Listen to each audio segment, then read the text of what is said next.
Jay's best man tonight. A few things before I get started. Number one, a special thank you to Mr. and Mrs. Holmes, Mr. and Mrs. Downie. Everything so far these last 2 days has been completely perfect. You guys even ordered up perfect weather. Thank you so much. It couldn't have been any better. Also, a quick note to our bride here, Leigh. You look absolutely beautiful tonight. That's the talk of everybody here. None of us can understand yet how this guy pulled it off. And Jay and I have gone way back. So far, I don't even remember meeting Jay. He's just always been my best friend. And really what we had growing up probably legally constituted some type of common law marriage. We hung out every day, during school, after school, every day, in summer, weekends, you name it. Same sports teams, same group of friends. So I've really been able to see, the good, the bad, and the ugly with Jay. For example, a lot of his good traits were on display very early in our friendship. When we were probably like 6 or 7 years old. We lived about a quarter mile apart. There were a few houses in between. And one time we came up with this great idea. Let's go to our respective houses. Let's build a hole about 10 feet down and then a tunnel under the ground that connects in the middle.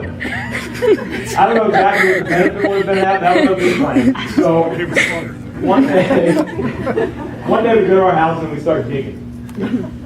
I dig for about 5 or 10 minutes and realized this is just total nonsense. You need a team of miners back here for about a year to pull this off. So I quit and go inside and just put my feet up.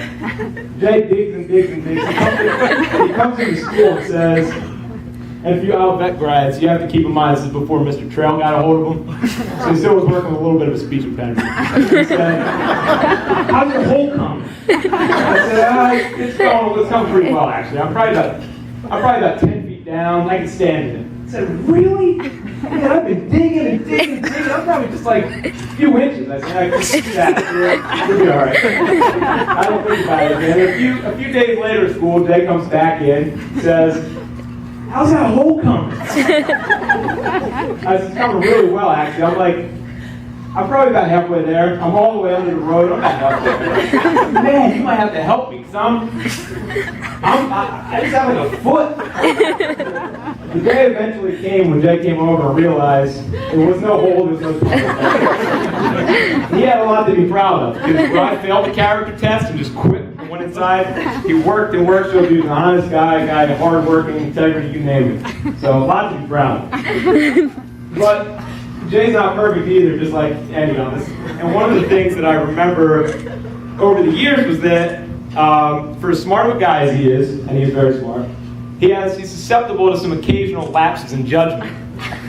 And for an example, especially when we idiot friends get in his ear, I'll never forget the time we were maybe junior high, and all the buzz went on in our school was about smoking. Kids started getting into cigarettes. And we didn't have that good, solid, degenerate contact who was willing to go buy a cigarette for children. So we figured, how different can smoking a cigarette really be from just going out in the backyard, taking a handful of leaves, wrapping that up in just a regular sheet of paper, and smoking that. We got Jay to take the first crack at it. We realized that was a lot different than smoking. The only time we ever did that. There were also times when we were at community college and we'd stay out in the parking lot and wait for Jay to get there so we could convince him to, when he would get there for class, and then we would convince him to get back in his car and drive a half hour home just to play ping pong with us. There was even a time, and I say this reluctantly, but there was a time when we were on a ski trip in Canada about 10 years ago. Jay realized he was a little bit short on funds, and we were able to convince him that the quickest way to earn a good $50 would be to go out to the parking lot and slide on a big sheet of ice. Fuck me.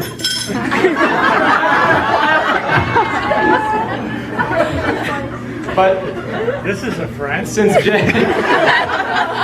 Jay is susceptible to these occasional lapses, we should all be thankful that when it came time for him to make the biggest decision of his life, he didn't solicit comment from any of us.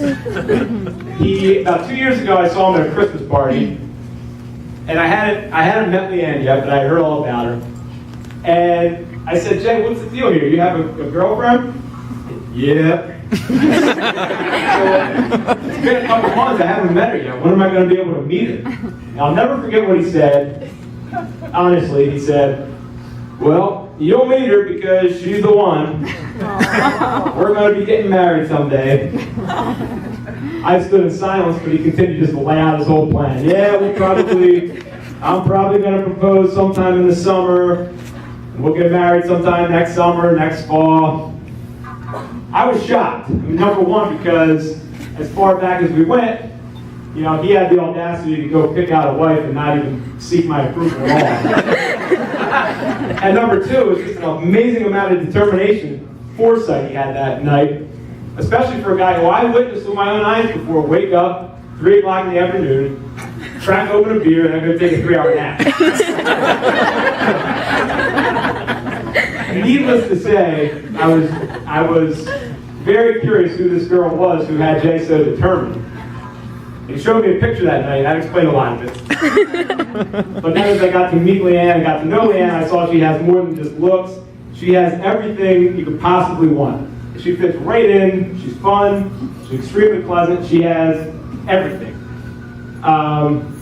She's alleged to have a little affinity for the Yankees, but it's nothing to hold there. Since we're all here today, we can see that those plans that Jay laid out on that Christmas party have come to fruition exactly as he intended, and I couldn't be happier. In all seriousness, I said at the beginning that it's amazing what a block of my life I spent with Jay, from the Nintendo Power Pad battles to the Flyers playoff losses again and again and again, to probably most importantly the